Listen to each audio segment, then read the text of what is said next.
Well, it's National Women's Health Week, a perfect time to discuss important health topics related to how women can be the best and the healthiest versions of themselves.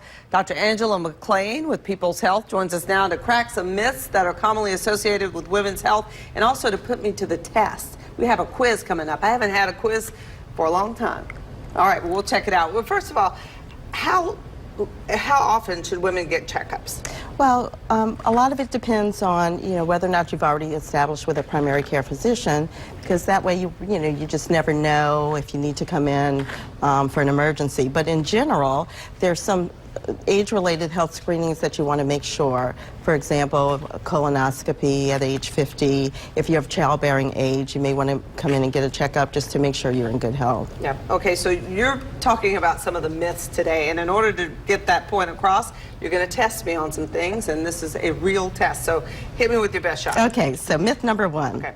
Breast and ovarian cancer are the greatest threats to women's health. True or false? I would say that is false. Correct. Because I've learned that it's heart disease. I really did learn that. So is that true? Yeah, that's absolutely correct. Okay. Number one killer, heart disease. So again, getting your cholesterol checked, make sure you maintain ideal body weight, make sure you don't have other risk factors like diabetes and not smoking. All right. Okay. All right. Let's do the next one. Okay. Number two.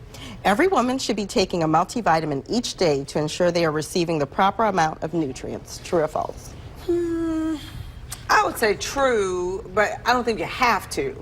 Well, it's false. It's false. See, so I was right, but I just put out the wrong one. I don't think you actually have to take a multivitamin, right? Right, exactly. Actually, you can get the majority of all the nutrients you need with a nice, well-balanced diet. Yes. The one thing to remember is if you're of childbearing age and you want to make sure that your young child doesn't have any neural tube defects, that's when we supplement with folic acid. But even if you're pregnant, if you eat a very well-balanced diet, you should be in great shape. All right, well, check it out another one. Okay, number three. Calcium intake and moderate strength training exercises when you're young help you avoid osteoporosis later in life. True.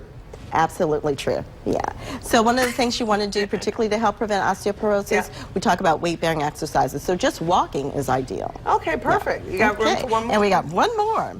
Women are less likely to experience stress than men. True or false? Less likely? Less likely. False. Very good. You passed the test. Yeah.